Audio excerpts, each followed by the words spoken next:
התעללות בבעלי חיים זה גרימת סבל קשה לבעל חיים, כן? זה התעללות בבעלי חיים, זה לגרום לו סבל.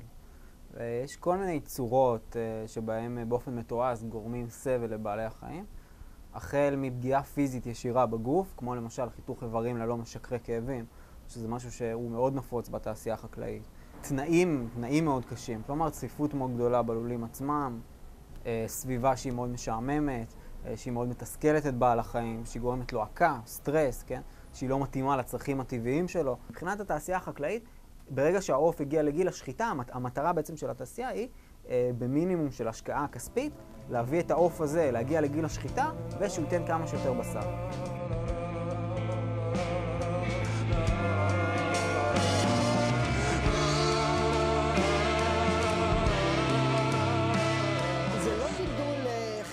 בטבע טבעי, זה גידול תעשייתי. באזור הזה אין להם פינוקים. פה הם מגיעים, יש להם אוכל, מים וקדימה.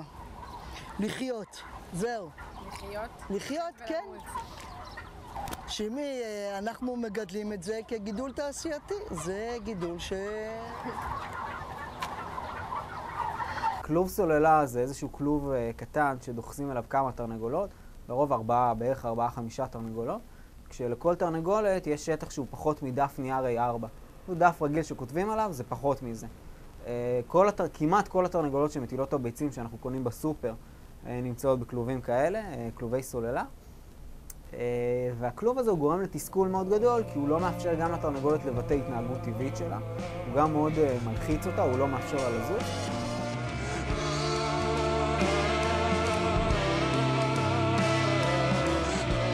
בתעשיית הביצים משתמשים בנקבות, אבל מה לעשות שכשמפרים עופות, אז לפעמים נוצר זכר ולפעמים נוצרת נקבה.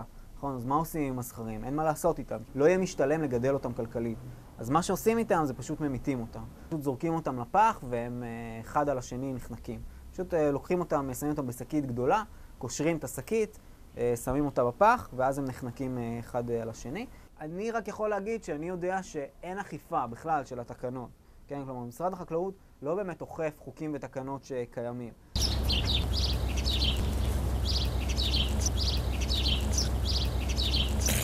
רפת תעשייתי זה רפת שמייצרת חלב בעצם. כאילו, איך שעגל נולד מפרידים אותו מהאימא, מה שלא קורה בטבע. אני מחליפה את האימא. זה קטע שהוא באמת קשה לי, אני מודה, אבל אין ברירה, כי אנחנו בעצם גורמים להם להמליט כדי שיהיה להם יותר חלב. כי כולנו אוכלים קוטג', כולנו שותים חלב. נכון, זה אכזרי. אבל אם כבר, אז כבר שאני אהיה פה. כי ברגע שמפרידים אותם, אז לפחות שקבלו את הטיפול הכי טוב שאפשר. יש פה הרבה סתירות, אבל יש רצוי ויש מצוי, ככה אני אומרת תמיד.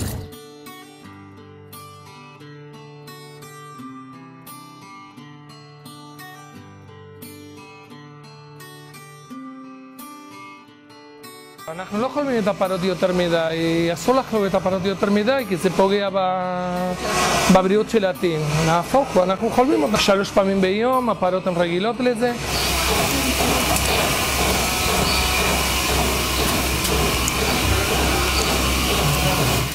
יש פרות שהן כבר לא נכנסות להיריון ולא יכולות להמליט, אז שמים אותן במשאית ולוקחים אותן לשחיטה כדי שלפחות יעשו מהן בשר. זאת אומרת, הן נולדות, הן ממליטות כל שנה, נותנות לנו חלב, ובסוף מעלים אותן על משאית לשחיטה, לבשר. ואני מסתכלת עליהן ביום שהן עולות על המשאית, ואני פשוט אומרת להן סליחה, כאילו אנחנו מנצלים אותן עד הסוף. הגאווה הישראלית הגדולה, כביכול, נכון, תמיד לפני חג השבועות אנחנו שומעים הפרה הישראלית מניבה הכי הרבה חלב, נכון? זה ממש גאווה, הפרות שלנו הם שם דבר בכל העולם. ואני לא יודע אם הייתי כל כך גאה בדבר הזה, כי מה זה אומר בעצם שהפרה מביאה הכי הרבה חלב? זאת אומרת שהבטו לה את הגוף בצורה כזאת שהעטינים שלה ככל שיותר גדולים, וכמה שיותר חלב היא מביאה בעצם לבן אדם שלוקח אותו, כן? אני בתור צרכן, וגם אתם וההורים שלכם, כן? יכולים להחליט איזה מוצרים אתם קונים ואיזה מוצרים אתם לא קונים. אני חושב שהדבר הכי מהותי וחשוב שכל אחד יכול לעשות זה פשוט דבר ראשון להעלות מאוד את המודעות שלו ולדעת את כל הסבל שעובר על בעלי החיים, ויש המון מה לדעת בתחום הזה. ודבר שני שזה בא יחד עם זה, זה לשקול איזה מוצרים אנחנו קונים ואיזה מוצרים אנחנו לא קונים. כי יש לנו, לכל אחד מאיתנו, את הכוח בעצם, או לתת את הכסף שלנו למישהו אחר שבשבילנו יתעלל בבעלי חיים ויעשה להם כל מיני דברים, או שלא. אז חרם צרכנים, או כל קנייה בעצם, כל פעם שאנחנו הולכים לסופר, אנחנו מצביעים, אנחנו נותנים את הכסף שלנו בשביל שמישהו יעשה משהו לבעלי חיים, או לא יעשה משהו לבעלי החיים. רוב האנשים לא מודעים. המודעות לזה עלתה, אבל עדיין היא לא מאוד גדולה. אם נעשה את זה, זה יהיה טוב.